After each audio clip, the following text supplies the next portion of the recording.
Another week, boys, and another TWAB. This week in Destiny, we have a lot to share. It's all about our next episode, Revenant, which is launching in less than a week on October the 8th.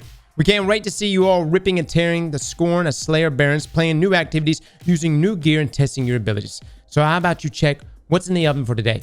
Did you watch our Tuesday stream? New episode means new artifacts, a sneak peek of exotic armor changes, weapons tuning, and new weapon mods, a preview of the new weapon rewards, as well as the new Ironbender armor and weapons, fixing some legendary ornaments. We also have a newly reprised strike coming, our first Discord quest, and Hurricane Helene support. Hell yeah.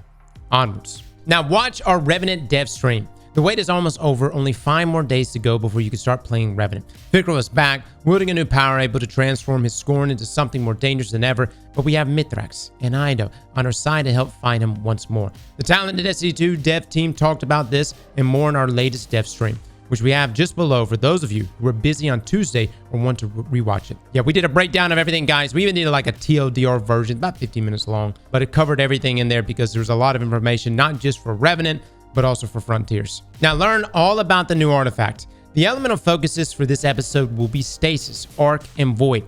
Act 1 features the most Stasis mods we have ever added to an artifact. Frost Armor plays a key role in the artifact's build crafting, granting you increased bonuses to Stasis. Then while you're getting in close with the protection of Frost Armor, you'll also gain increased close range combat potency. Shotguns and SMGs are picking up some anti-champion capabilities, as well as a couple finisher-focused mods. It will also be a great time to bring your favorite grenade launchers up to light level and live out your artillerist fantasies. All right, so these are our artifact mods, which we already covered. The two that we did not see were this one in this column 5. So it would be Supernova and Brain Freeze. So Brain Freeze right here, frozen combatants become surrounded by Chilling Fog, which slows combatants that aren't already. Weapons with the Dark Ether Reaper origin trait deal more damage to frozen combatants. And Supernova, picking up Void Breach causes your next source of void damage to create a large weakening pulse. Now, we've already covered all of this, and we've got a list of weapons that we believe are going to synergize the best here. But just know that the theme here is very focused around stasis. Grenade launchers are also looking really, really good. And not only that, this particular mod interests me the most. Kinetic impacts or sustained damage with a power grenade launcher causes combatants to emit a shockwave that damages nearby combatants. Think of it as like kinetic trimmers, but for your grenade launcher. The question is how does that work with things like Anarchy? Anarchy does tick damage over time. Can it reproc that? Is there a cooldown for that? Other things that I'm curious about are things like Salvation's Grip, which lays out this wave of stasis crystals. Could the kinetic trimmer damage proc off of that, or kinetic impact damage here proc off of that? Does it shatter the stasis crystals? Could it reproc? So overall, guys, things are looking really, really good for GLs. And there's some other things that synergize with Void and Arc. And we'll have a list of weapons that we believe are going to be the most potent here. Now, exotic armor tuning for Revenants. We have a lot to cover in this twist, so let's jump right into the exotic armor changes for Revenant. So for Hunter, oh boy, Lucky Pants. Lucky Pants has long been one of the more complicated exotic armor pieces, and the limitations were necessary because of the maximum strength of its perk. Unfortunately, the high-end strength of Lucky Pants was causing constraints in terms of other PvE balancing, so we've decided to kill 2 hive moths with one shot and reduce the complexity while bringing down the maximum potency. To offset this, we have also added some new benefits to the exotic, which will be especially nice for our movement-focused hand cannon users who enjoy stompies, but wish they also improved airborne effectiveness and handling. It now provides movement bonuses, including increased slide distance and sprint speed when a hand cannon is equipped. Okay. Airborne effectiveness bonus is active whenever a hand cannon is equipped, not just when the illegally modded holster buff is active. Now, it no longer requires the hand cannon to be matched to the super damage time or kinetic to receive the PvE damage buff. Again, you would have to either match it or use a kinetic. Out of luck cooldown will only be triggered if you reach 7 stacks of the PvE damage buff before swapping up the weapon or time expires. The maximum damage has been decreased from 600% to now 450%.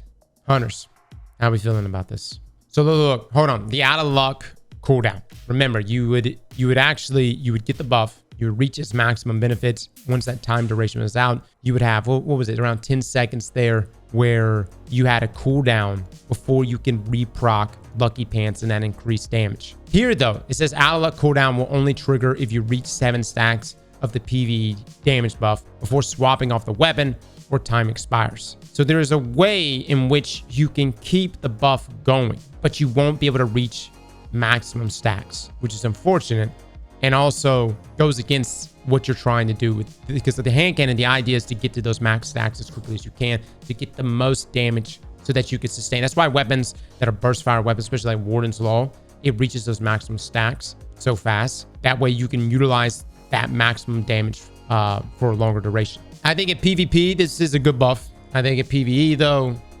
it's definitely a nerf. All right, young Humcar Spine. We are wanting to take another swing at these to better preserve the previous PvE gameplay while keeping a handle on their effectiveness at PvP. Once again, provides ability energy on trip mine grenade hits instead of final blows. Provides 33% grenade energy in PvE and 8% in PvP.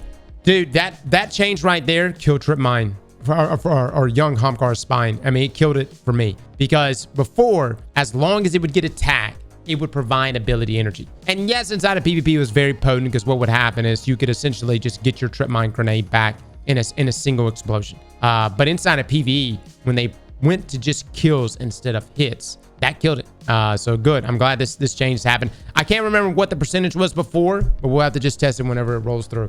Now, Blight Ranger. Blight Ranger is rooted in boosting Arc Staff's reflection, but is primarily seen used for some niche tactics that leverage its out-of-band orb power generation. To make it more viable in the broader game without deviating from its fantasy, we've replaced that behavior with elements from Roger's Harness. So added the ability to cancel your Arc Staff super while equipped, damaging and blinding nearby enemies, and granting a tier 4 Arc weapon damage boost. Damage dealt by this effect scales based on the number of projectiles reflected prior to canceling. Okay, no longer creates orbs of powers when reflecting projectiles with Arc Staff. Reflected projectiles now instead directly refund super energy and extends the duration of your super. Interesting. So we would use it on like in encounters like Gorgoroth, and would produce so many orbs that you could just pop back-to-back supers. And that was our main use for Blight Ranger. Now though, that's just feeding individually to the so we use it more as a support exotic, but here you're going to be using it for just boosting yourself individually. I still feel like it's going to be situational, guys. So, but you know, we'll see what happens. Roger's Harness. With almost all of its old behavior moved to Blight Ranger, we've rebuilt Roger's Harness based on its lore tab to differentiate it from other Arc Staff exotics. It now enhances the Arc Super Gathering Storm, calling down lightning around the user when it is activated, as well as adding a neutral game source of super energy. So they fully reworked behavior of its exotic trait, Mobius Conduit, inspired by its lore tab. Activating Gathering Storm calls down lightning on all nearby targets, jolting them while also amplifying allies. Defeating Arc debuff targets grants a small amount of Gathering Storm energy. All right, that looks pretty good. Now, Essentialism. Prismatic Hunters have access to lots of stacking melee damage bonuses, which all compound with each other, leading to some out-of-band melee damage. Spirit of Synthesis already provides a lower bonus if you also have Combination Blow active. In Revenant, it will provide the same lower bonus when the Stylist Executioner buff is active. So Spirit of Synthesis reduce the melee damage bonus provided when both Binding Enhancements and Stylist Executioner are active by 50%. Wow. That's a pretty big nerf, guys. That's a pretty big nerf. I mean, what this really, for me, what this does is I'm like, all right, Binding Enhancement's getting nerfed. Liar's Handshake, Caliban, all day long. You know what I mean? All right, now Titan. Icefall Mantle. Icefall Mantle's core fantasy is all about becoming an invulnerable icy tank. We have reworked it to focus on that fantasy by making it all about providing and improving Frost Armor instead of providing stasis weapon damage. You can now gain a stack of Frost Armor for rapid stasis final blows. Each time you gain a stack of Frost Armor from any source, you will heal for a small amount. That's going to go so well with the artifact mods. Unique class ability granted by Icefall Mantle now provides maximum stacks of Frost Armor instead of its custom Overshield. You will also immediately heal for each stack that gets added. It will no longer prevent sprinting or jumping abilities. It now works when Thruster is equipped. Oh my god. Class ability energy now begins to recharge immediately after using Icefall Mantle's class ability. The burst of stasis energy from the class ability now freezes combatants and slows players. No longer provides bonus stasis weapon damage, now requires a stasis super to be equipped to benefit from its exotic effects. All right, that's a massive W. No, that's huge, man. All the complaints we had about Icefall Mantle, pretty much in one fell swoop, especially the fact that it's going to work with our thruster ability, that's huge. This is going to be, I mean, it's definitely going to be something I'm going to utilize in PvP. Cadmus Ridge Landscape. We feel this exotic has a fun gameplay loop that was a bit too restrictive, so we're relaxing some of its requirements.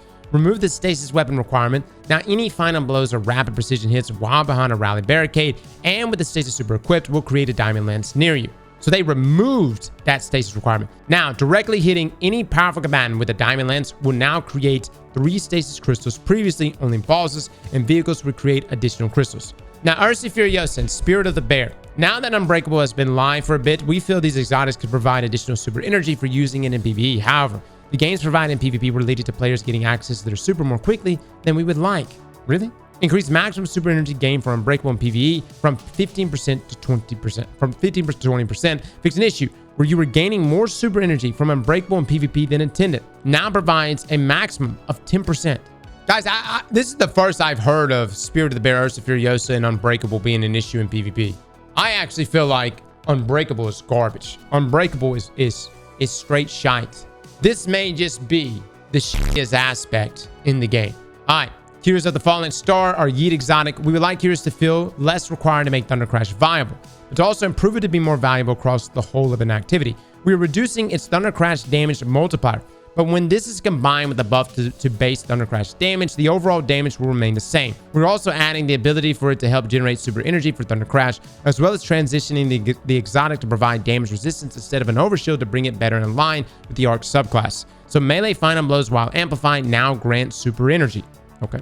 Reduce the damage bonus from Curious to Thunder Crash from 2 times to now 1.55 times. This keeps the overall damage similar to what it was previously, which was bad. Replace the overshield after impact with damage resistance 50% in PvE and 10% in PvP. All right, here's the thing. Depending on what the melee final blows portion is going to be, like that's the only thing I'm looking at. Like, okay, maybe we can make a play with that.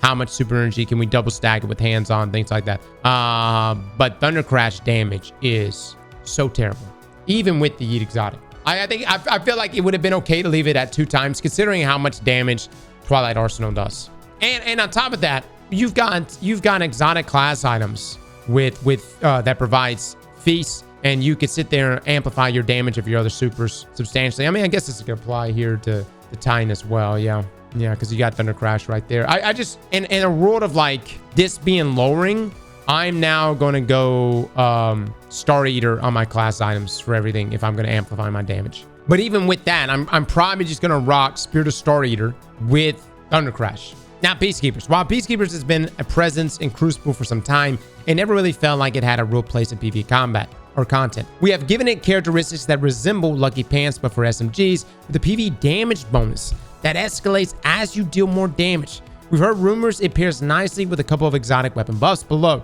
So dealing damage to combatants with an SMG increases SMG damage for a short time. Maximum of 20 stacks. 100% bonus damage lasts for 1 second. Each hit adds a stack and refreshes the timer. Oh, that's a very small amount of time. So essentially, like, you got to find that next target and find it fast. But as long as you are getting another hit, each hit adds a stack and refreshes the timer. All right, Wrist Runner is going to be fantastic for this. No precision hits required. You can literally lay on it as long as you're taking arc damage. You're auto reloading the weapon. Could we do things like, you could do things like Huckleberry. I think Osteostriga could also be thrown in this. Terrible wouldn't be bad considering the damage buff. Now, Mask of the Quiet One. We wanted to lean into the vampiric nature of this exotic by allowing it to grant access to the Potent Devour status effect, in addition to its previous effects. Rapid final blows and final blows while at critical health will now grant Devour. This effect requires a Void Super to be equipped. Okay, I love that they're giving Devour here to Mask of the Quiet One. It actually makes sense considering just the look of the exotic. No, that's good. That's really good. That's worth it. On top of the benefits that Mask of the Quiet One already provides, which are not good enough, you need Devour for this. And then the benefits that Devour brings, not outside of just your life that's coming back, which is a bit nerfed here on Titans versus Warlocks, but also the ability regeneration. Now, Stoicism. We felt that limiting Spirit of the Horn, Alpha Lupi, and Hoarfrost's effects to only work with barricades didn't align with the goals of Prismatic as a way to break past the limits. So we are updating them to also work with Titan's Thruster ability. Hell yes. Spirit of the Horn, activating Thruster leaves a ball of solar energy behind, exploding and applying scorched enemies caught in the blast. Spirit of Alpha Lupi, activating Thruster heals you and nearby allies. Spirit of Hoarfrost, activating Thruster spawns a pair of stasis crystals. All right. I love thruster ability. That's my favorite ability there on Titan.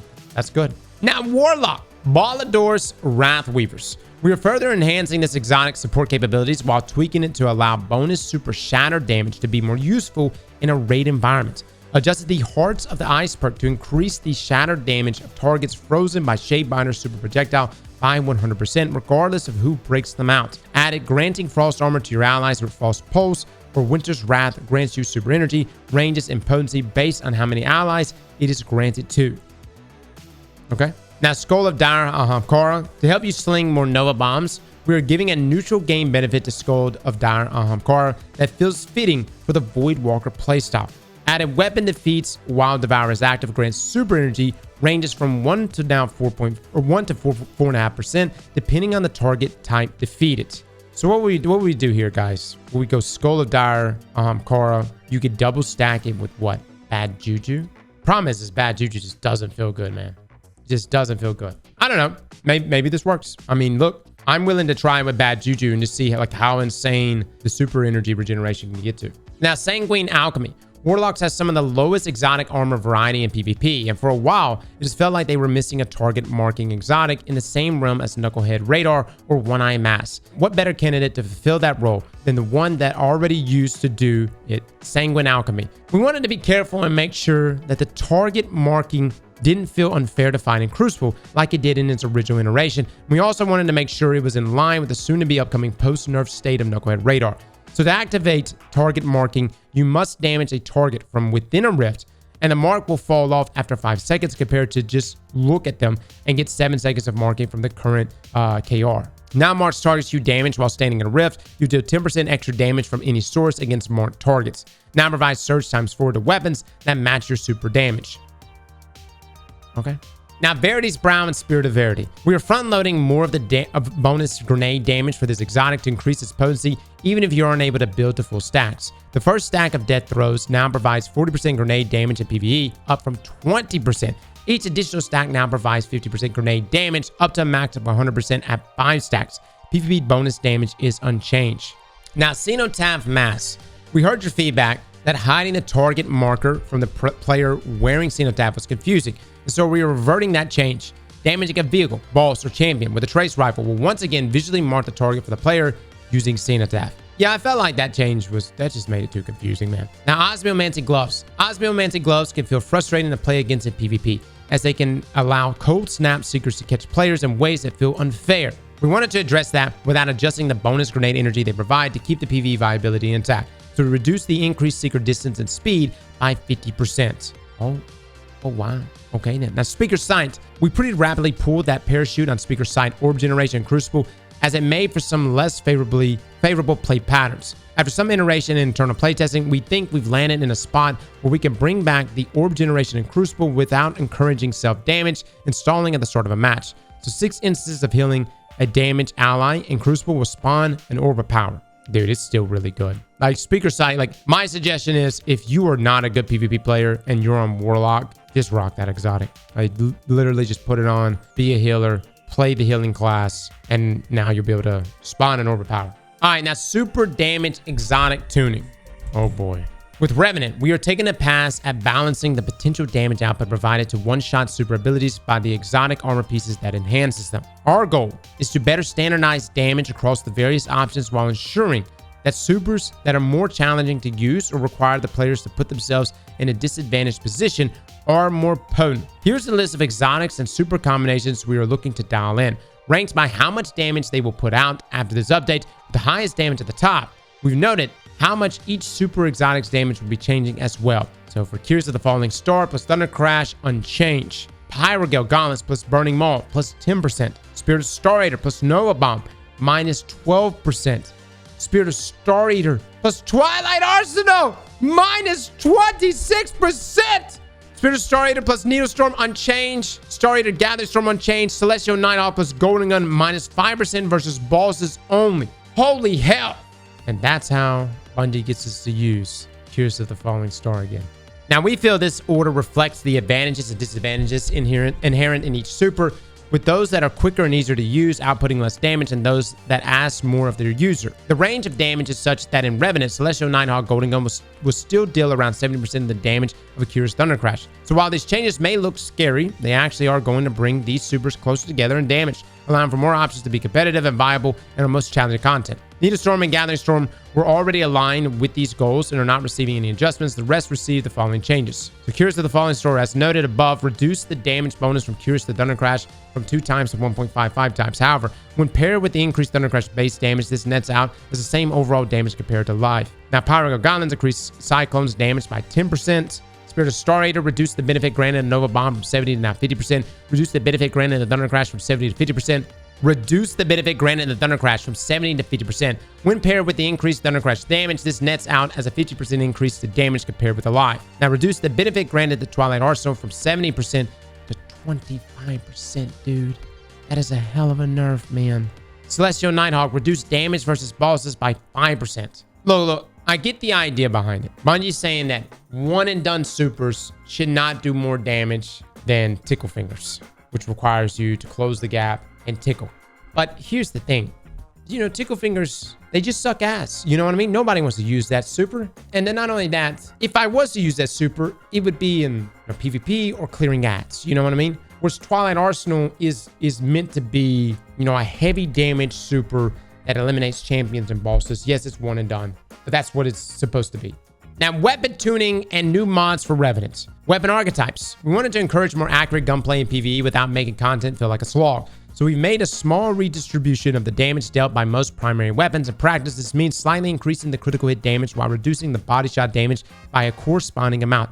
Every subfamily has been tuned by hand, but they all generally fall within the 5 to 7% range as noted below. Auto rifles, scout rifles, pulse rifles, submachine guns, sidearms, hand cannons rebalance how PvE damage is dealt to slightly prioritize critical hits. So increase the critical hit damage by between 5 and 7% depending on the frame, but decrease body shot damage by between 5 and 7% depending on the frame. Okay? So more emphasis on landing crits inside of PvE. I just hope that when they go in here and they actually tune this by the frame, like certain weapons are just harder to land multiple crits with, especially on enemies that move and dive around a bunch. You know what I'm saying? Again, though, that 5 to 7% mark, I mean, it's a small range to begin with. So, it's definitely going to hurt weapons that have a struggle at landing those crits. But as you guys say, it's a good moment. Now, heavy burst pulse rifles have been a tale of two worlds. Incredibly strong in PvE, and unfortunately not up to par in PvP. We wanted to bring them more in line for both sandboxes, so we've increased their RPM by approximately 20, while reducing their PvE damage to slightly more than offset the faster rate of fire. This ends up granting them a faster time to kill PvP, while reducing their DPS by approximately 10% in PvE.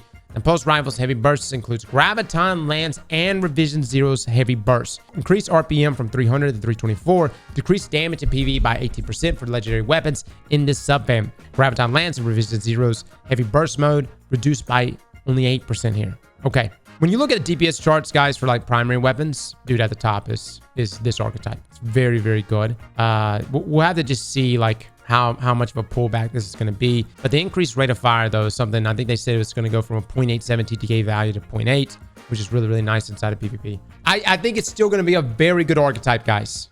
Corrasion, Nullify. I think those are still going to be very, very strong weapons. And, for my folks rocking Graviton Lance and whatever else. Now, sniper rifles have felt out of place in PvE content for quite some time without any defined role if they are not top tier for DPS. We want to change that and further reward using snipers against more than just bosses. So we have greatly increased their non-boss damage and greatly reduced their flinch against combatants. In Crucible, while it is a positive that players feel they can challenge snipers and not worry about being shot through flinch, the amount of camera movement the flinch imparts is unnecessarily jarring. So we are going to begin walking that back until we find an acceptable middle ground. So sniper rifles, reduce flinch against combatants by 50%, reduce camera roll against players by 10%, increase damage against minors 60%, majors 75%, mini bosses 35%, champions 25%. Darcy meta. No lie, guys. No lie. I know we're normally trolling about Darcy, but with the new artifact mods, Darcy actually might be pretty good. Outside of that, I mean, Cloud Strike and things like that. Now, glaives are going to get more substantial overhaul in episode 3, but for now, we wanted to correct a long, lingering issue where previews of the magazine size could be incorrect depending on your perks. So glaive corrected an issue where perks that change the magazine size could sometimes display incorrect preview values. Exactly what we wanted, baby. No lie, I'm really curious about the overhaul coming in episode 3. I will say, Edge of Concurrence on Hunter, very, very good. Really, really good. Now, shotguns have struggled to find their identity in PvE in a world where fusions and rocket sidearms are strong and less risky to use. So we've taken a step to greatly increase their range in PvE only to allow players to utilize them at slightly safer distances in high-end content. Shotguns, minimum damage after fall off has been increased from 0 to 40% for damage versus AI only. Dude, I love this right here. The fact that Bungie can go in and have a range buff just in PvE and not affect PvP, what more proof do you need, guys, to see that Bungie has been able to separate PvE and PvP sandboxes? And the only time you see an overlap of nerfs or buffs is because Bungie wanted it so. But that's a massive buff, especially considering we have the anti-barrier shotgun. All right, rocket assisted sidearms are the kings of the mountain in PvE right now, and in large part that stems from their ability to be effectively used as a primary weapon. We'll be taking a larger look at their dominance and heresy, but for now, we will reduce their ammo reserves by 25% to make them not quite as freely usable without building into special ammo. Rocket assisted sidearms reduce reserved ammo by 25%. I'm really curious to know what they're going to do past that point. Guys, there's a way to navigate around this. Like, obviously, you know, I would say at this point, start using special finishers, things like that. This statement right here, we'll be taking a larger look at their dominance and heresy. Let's pump the brakes here, Bungie. Okay, can we calm down? Look, I know we like rocket assisted sidearms, but you know, let's just see. You want to do this ammo nerf? Do the ammo nerf, but let's just kind of hold off on whatever you want to do inside of heresy. Now, trace rifles can be strong in the right hands in Crucible, but for most players, they are too ammo hungry to get use out of them. So trace rifles increase base, spawn, and crate PvP ammo from 25 to 29. Right now, adaptive machine guns are the strongest in both Crucible and PvE, but we feel high impacts have some room to grow, so we've increased their critical hit damage slightly. Machine guns high impact increase critical hit damage by 4%. Heavy ammo grenade launchers have turned into something of a fire in the general direction and get kills weapon that also benefits from having a substantial amount of ammo in both sandboxes. We want to push them slightly more in the direction of accurate fire on stronger targets and reward direct impacts. In addition, rapid fires have lingered on the low end for a while, so we are directly buffing their damage to be more competitive. So heavy ammo grenade launchers, general, decrease damage from detonation by 5% against combatants. Increase projectile impact damage correspondingly globally. In PvE, total damage is the same, just split differently between detonation and impact. In PvP, heavy grenade launchers now deal approximately 7% and 26% more impact damage, depending on the blast radius stat. Now, rapid fires increase rapid fire frame impact and detonation damage by 7%. So more emphasis on direct impacts, as it should be, right? Now, PvP weapon micro tuning. The global weapon tuning that we made to Crucible in our 7.3.5 update was done in the form of a perk that was applied to all players the moment they loaded into a Crucible game. While this gave us freedom to iterate far more rapidly than normal, it came at the cost of us not having nearly as much granularity as we normally would in terms of balancing weapon subfamilies. In Revenant, we have undertaken the task of moving all of that tuning out of the weapons and into the base PvP damage values, which means almost every primary weapon in the game has had its damage changed by a small fraction of a percent. Most weapons had their damage changed by less than 0.1 per bullet. Where possible, we erred on the side of damage increase, and the exact changes will be in the 8.1.0 patch notes. But we've collected some highlights below where we changed weapons by larger amounts to alter their behavior in the Crucible. So nerfs, adaptive hand cannon, space damage. Okay, this is the nerfs I talked about last week. 44.7 to 44.5, critical hit damage from 80.3 to 80.1, slightly reduces 3-tap range once damage fall off has begun, less than a meter. Adaptive auto rifles, critical damage from 26.5 to 26.25, reduced forgiveness against high resilience tiers, so things like Summoner. High impact pulse rifles, critical hit damage from 40.1 to 39.6, lowers the resiliency threshold to force 6 crits instead of 5 crits one body to 5. Headseeker still going to be very important. Messenger, things like that. Buffs, adaptive submachine gun, space damage from 10.9 to 11.5, decrease body shot time to kill. Okay. Precision auto rifle, space damage from 19 to 19.4, Critical hit damage from 33.6 to 33.95. Reduces the nerf they received into the light by 50%. I actually think precisions are going to be pretty good. Centrifuge, Prosecutor, especially considering Prosecutor, you can enhance the perks. I think after this change, like I'm going to be breaking out Prosecutor again. If you got a good roll, Ammon, yeah, you got to Ammon, things like that. Now, high impact auto rifles, base damage from 22 to 23. Critical hit damage from 40.1 to 41.4. Slightly increases forgiveness and range after damage fall off. Yeah, I mean, if you got, I mean, look, Age Bond, I think is like one of the best feeling high impact auto rifles. We'll see how it shakes out here, man. I mean, base damage going up a whole point. Critical hit damage going up almost 1.5. So, yeah. Precision hand cannons, base damage from 40.4 to 45.3. Critical hit damage from 70.25 to now 70.2. Decreased body shot time to kill. Heavy burst hand cannons, base damage 23.8 to 24. Critical hit damage from 49.6 to 52.8. Slightly increases forgiveness and range after damage fall off. Allows better interaction with damage boosts. Heavy burst pulse rifles, critical hit damage 41.95 to 42.55. RPM also increased to 320, or I guess 324, I thought they said. Decreases optimum time to kill from 0.87 seconds to 0.8 seconds. Might be really good, guys. Look, man, Nullify is a fantastic PvE weapon, but I've talked about it before. It's actually a really good PvP weapon, even in the current sandbox. Now, aggressive scout rifles. Critical hit damage from 91.1 to now 91.8. Allows better interaction with damage boosts. This will also apply to Dead Man's Tale. Now, exotic weapons. For our Revenant exotic weapon balance pass, we focus on weapon types and elements that would be featured in the artifact, as well as those that have been in need of some love for a while. Choir of One shipped just a little bit too hot in PvE, both in terms of how much ammo it could carry in reserves and how much damage it was dealing at point blank range. On the other hand, in PvP, players quickly realized they had the opposite problem, with not nearly enough ammo and insufficient damage against players when fired from the hip. So, reduce base reserves from 250 to 200, reduce maximum reserves from 384 to 300, reduce impact damage of the point blank projectile by 50%, increase hipfire and projectile damage against players by 10%. Wow, okay. Let me say this about this, and then I seem like Bungie completely forgot to add this. The reduce impact damage of the point blank projectile by 50%, supposedly that was a bug. Now, that was a bug with Divinity, so I need confirmation from Bungie. Is this a reduced impact damage of the point blank projectile by 50% overall, or just with Divinity? Because originally we were told it had finicky stuff going on with Divinity increasing its damage. All right, Huckleberry has been overshadowed by many more recent exotics, so we wanted to give it something a little more exciting. So Huckleberry now fully reloads on kills. Replace the catalyst with kinetic tremors. Dude, this in Peacekeepers is going to be nuts, fellas. Holy hell. That's wild, man. And I'm sure kinetic tremors is going to help proc and sustain that Peacekeeper buff as well. The stacks. Teraba can be a beast in the right situation, but could struggle in the higher end content. We took a note from Risk Runner to try to help solve that. Teraba, when Ravenous Beast is active, gain damage resistance against incoming solar damage. 50% versus combatants, 15% versus players. Interesting. So they're leaning into the solar aspect like Risk Runner. Wow. Okay. Symmetry. Symmetry still can have a hard time getting going in high pressure situations, so we added a secondary trigger of kills to help keep its perk rolling. So Symmetry now gains a stack of dynamic charge on kills in addition to precision hits. Okay. Duality. Duality has been popular in PvP for its versatility for a long while, but has not been able to compete against similar options in PvE.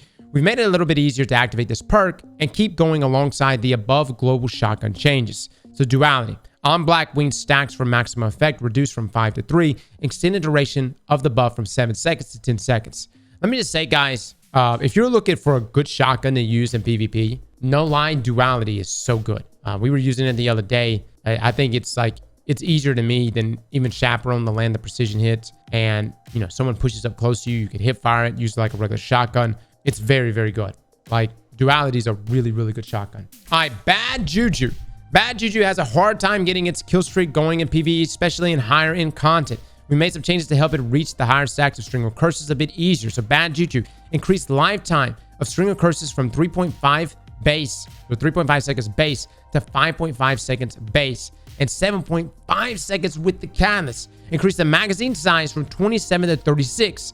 The weapon also appears to have become more haunted than it used to be. All right, so we just literally talked about Skull of Ahamkara with Bad Juju. And we said if Bad Juju wasn't so bad, we would probably love to use it there with Skull. But with this change, oh, it's back, maybe.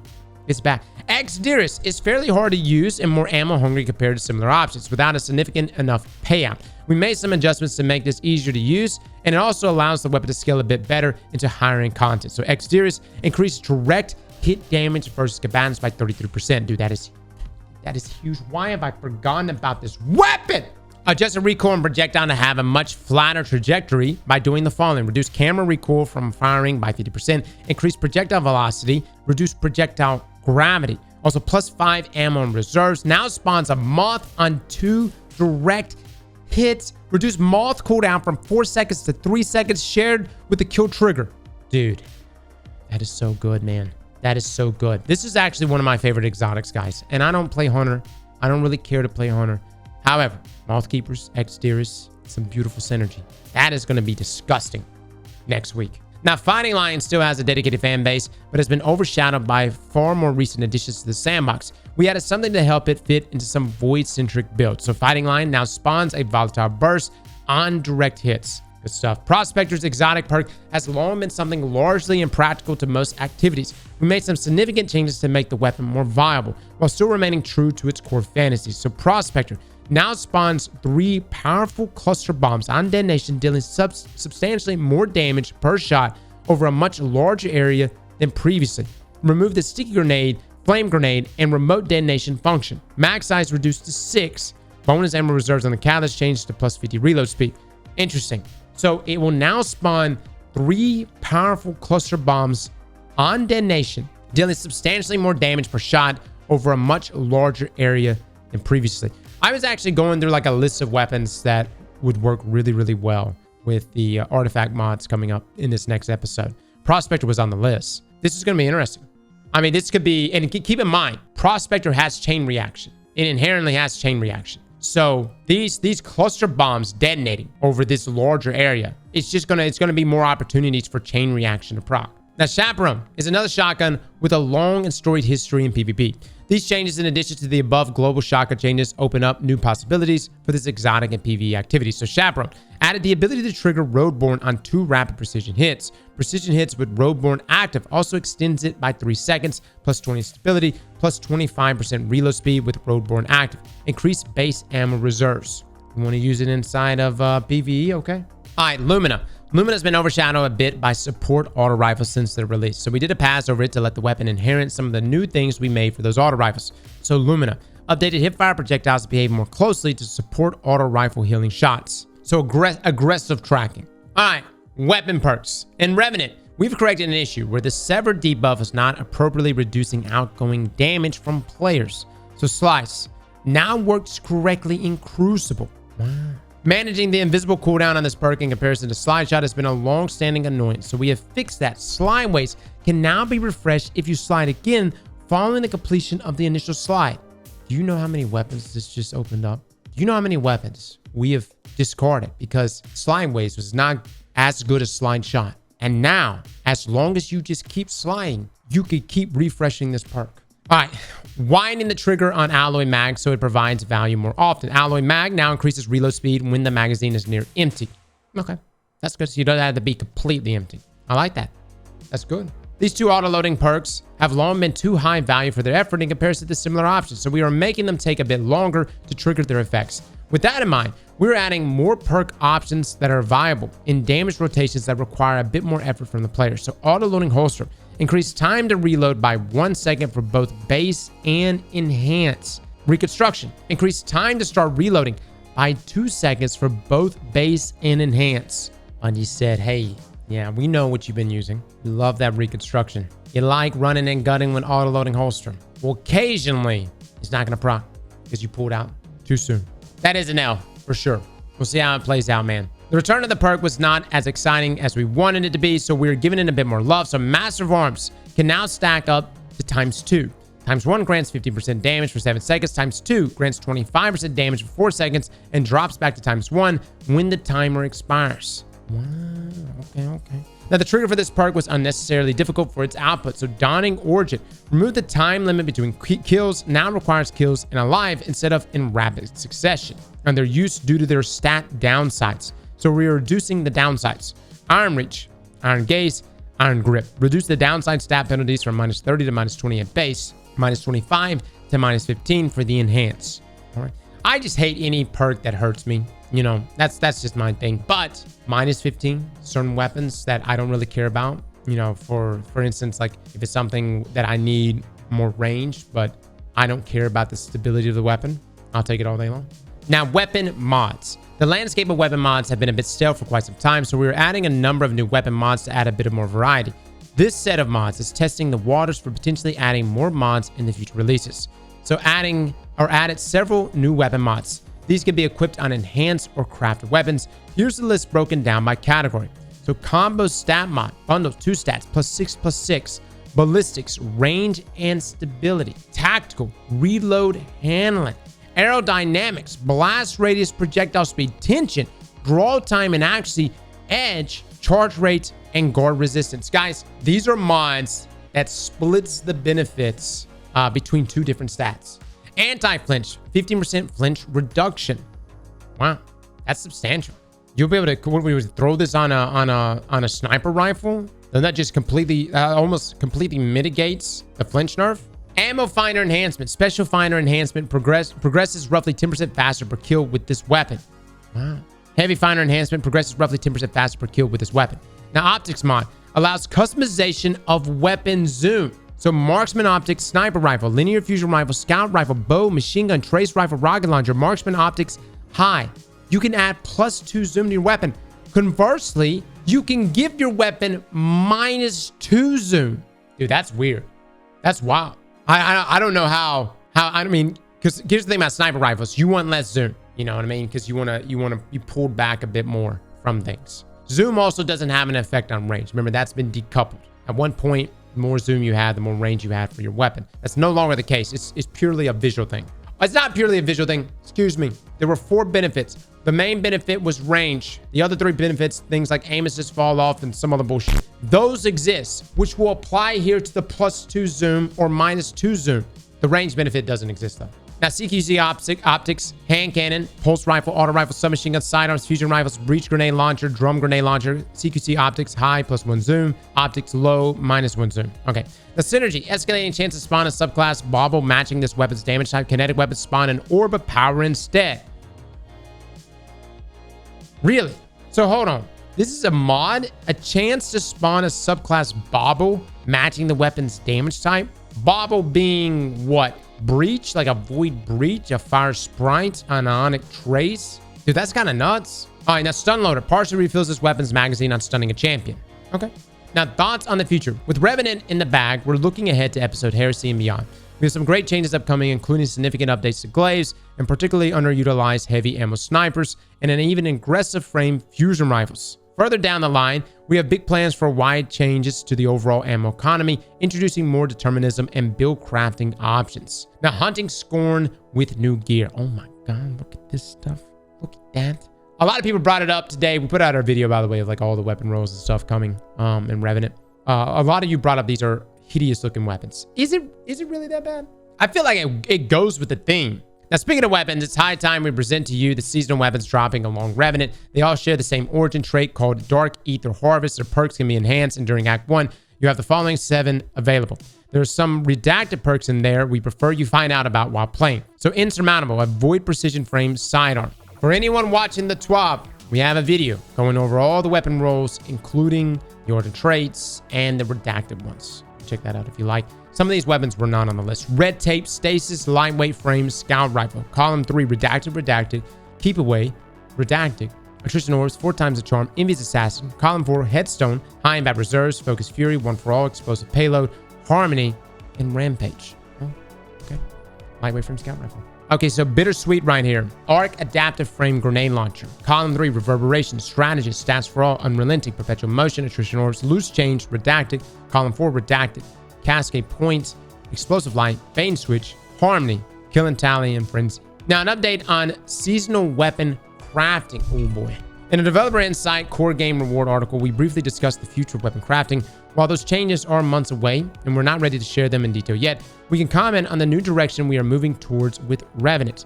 As we look back at Into the Light, we believe that part of its success was the chase for brave arsenal weapons, with the attunement system helping to focus that pursuit. We want to move more towards that experience. So starting in Revenant, the seasonal weapons will not be craftable. Perks can still be enhanced using extra materials, and there will be updates to unlock as you play the episode to target specific weapons and even get extra perks per column. We believe the activities in episodes work better when built around the gear chase, rewarding you with more than other activities and unlocking improvements like vendor focusing to help you get your desired roles or even the option to get more perks in a given column. Crafting will remain a way for players to get that role they desire and is not going away, as you can see below, but for some time, the value of individual weapon drops in that God role pursuit has been replaced, if not nullified, by whether or not they dropped with Deep Sight activated. We hope this change will revitalize the passion to hunt down new weapons. Listen, guys, this has been a conversation topic and a hot one now that we've had for a while. We've had it with y'all. A lot of you said that one of the things that has killed the drive for you to play this game is crafting. Even though crafting is a way to mitigate RNG, Into the Light proved that if there is a way to focus drops, if there's a way to attune to a specific gear and farm for that specific drop, that people actually like to farm for things. They love the feeling of something dropping and it being a god roll. And so that's what they narrowed in on. And it seems they're going to try to do it here with Revenant. We'll see how this shakes out. All right, now Reprised Garden of Salvation weapons. While seasonal weapons return more towards a focus on the chase, we still want to reward invested players with great weapons that can be crafted. That's why we are reprising Garden of Salvation weapons with new perks and a new element, even in the case of a certain hand cannon. We believe that the friction nature of the rotator and the revamped content are more closely aligned with our goals for weapon crafting. So get ready to jump back into the raid, and don't forget to visit Hawthorne in the tower, as she will offer a quest that grants deep sight versions of a weapon every week. Here's a preview of the returning weapons. We have highlighted some very unique perk combinations we think you might find intriguing, to say the least. So Reckless Oracle, Void Rapid Auto Rifle, oh my god, Destabilizing Rounds, Paracausal Affinity, Accrued Redemption, Kinetic Precision Compound Bow, Offense Strike, Archer's Gambit, Zealot Reward, Void Rapid Fire Fusion Rifle, Destabilizing Rounds in column 3, Reservoir Burst in column 4. We're gonna double up on that. Ancient Gospel, Void Adaptive Hand Cannon. Oh, okay, they changed it up. Column 3, Rampage. Column 4, Kill Clip. What in the Kindle Orchid? Dude, they completely yoinked that roll and gave it to Ancient Gospel. Dude, look, now I'm starting to believe Kindle Orchid is never coming back now. Sacred Providence, Kinetic Aggressive Pulse Rifle. Column 3, Demolitionist. Column 4, Kinetic Tremors. Oh my god. Prophet of Doom, Arc Precision Shotgun. Column 3, Threat Remover. Column 4, Volt Shots. Very nice, very nice. Omniscient Eye, Solar Rapid Fire Sniper Rifle. Column 3, 4 times the Charm. Column 4, Precision Instrument. All right. Okay, Ikelos. Got some competition now. Now, even more weapons. Oh, okay. Let's keep this going. You already had a nice preview of what weapons are coming to Trials of Osiris, so it feels wrong not to share some more details of what other activities you're getting. We can share some names and even put some emphasis on interesting facts about them, but you will have to discover the rest by yourself. So Pursuit, Fair Judgment. This is a Stasis Precision Auto Rifle. Is it up here? I don't see it. Fair Judgment, Stasis Precision Auto Rifle. Crucible, Anonymous Autumn, Arc Lightweight Sidearm. Isn't that the old? That's the old sidearm, right? Yeah. Competitive, Deadlock, Stasis Precision Framing Shotgun, Vanguard Ops, Wicked Sisters, Strand Adaptive Grenade Launcher, Nightfall, Rake Angle, Stasis Aggressive Glaive, Plug 1, Arc Precision Fusion Rifle, Gambit, Bygones, Kinetic Adaptive Pulse Rifle. No lie, we're going to be playing Gambit again. I know that sounds crazy, but for the God Roll Bygones, yeah. I think the other big thing here, guys, is that we've got a Kinetic Glaive coming. Or not a Kinetic, it's a Stasis Glaive in the Kinetic slot. The top slot, we have a Glaive. About damn time. I don't really care about Plug 1, to be honest with you guys. There may be something crazy on it. I don't know. Now, there are even more weapons coming in this episode once each new act launches. Starting October the 11th, you'll have the new dungeon weapons to try. And let's not forget about the 4 weapons from Season of the Splicers that are getting reprised. Let us know what your favorite roles are and when you get them. Now, the new Iron Banner armor and weapons inbound. Holy hell. You may have noticed a set of weapons missing in the previous section. Worry not, gather around the fire, wolves old and young. Lord Salin has some news to share with you. A reminder that he also goes by Valis Forge of the Cabal Empire now. But we've known him for so long as he allows us to use the old title. To honor the old traditions, his Iron Banner will be back at the tower for 2 consecutive weeks starting November the 5th. And to reward your might and to push you to hone your skills further, he's brought new armor and weapons. All right, can I just say, man, look, I like Iron Banner, but 2 weeks of Iron Banner is, you know what I'm saying? Now, behold, the new Iron and Tin armor set in all of its glory. Hot damn. Oh, that looks good. That's fire. We actually have decent Iron Banner armor. Is this really happening? Look, I hate to say it. I actually feel like the Warlock set might be the best. Dude, this is some like God of War gear, man. No, this looks good to me, guys. I like this a lot. Now feast your eyes with the new weapons. We're pretty sure they will have you very eager to go back into the fray. The first weapon is the first ever of its kind, while the second is an old friend revitalized with a new element. So, Tenacious Mastery, a stasis rocket frame sidearm. Oh my god. Column 3 air trigger, offhand strike, deconstruct, and line action, impulse amplifier, loose change, reverberation. Column 4 adagio, bait and switch, chill clip, desperate measures, frenzy, one for all, and surround it. Dude. Yeah. Dude, this is why I don't want them to nerf rocket sidearms too harshly in Heresy, guys. You know, because, I mean, we're getting all these goodies. It would suck to hurt them. This is fantastic, though. Hell yeah. So we're getting our first glaive in the top slot, and now we're getting a stasis rocket frame sidearm. Now, Archon's Thunder, stasis high impact machine gun, column 3 air trigger and line action, redacted, dynamic sway reduction, envious assassin, 4 times a charm, high impact reserves, column 4, desperate measures, onslaught, headstone, killing tally, tap the trigger, target lock, and rewind rounds. Okay, all right. Now, fixing some weapon ornaments. Hello from the player gear system and workflow team. We found an issue with certain weapon ornaments that causes them to not look the way they were supposed to. This includes bits of extra geometry that shouldn't be there. Extra decals and corrupted textures is something that can happen when new ornaments are made for old weapons. When an artist makes a new ornament, they build it like they are making a whole new weapon model. Weapons are split up into different regions, and in olden times, weapons were composed of 7 regions, but now they use 4 of those as it makes the texturing process easier for artists. Using fewer regions also allows greater control over how artists use their texture space. While new weapons use fewer regions, old weapons still live in the game with the old region setup. Let's use the theoretical Endothermics ornament for Cold Heart as an example. Here it is before the fix. Am I saying anything off? I think it looks fine. This ornament was made in the modern era, so it's of the 4 region variety. The base Cold Heart has the old 7 region setup. So there are 3 regions in the base weapon that don't exist on the ornament. When the game loads up a weapon, it gathers all the regions from the base weapon, and then it takes the regions from the ornament and applies them on top of the base. This led to the game mixing some pieces from the base weapon on top of the ornament. This resulted in extra geometry poking through and corrupting textures. Luckily, there's a pretty easy fix for ornaments that have this problem. We just add the old regions to the ornament, but don't put anything in them. That makes it so it doesn't load anything from the base weapon, and only the ornament gets loaded. Here's how it looks after the fix. This is 1. This is 2.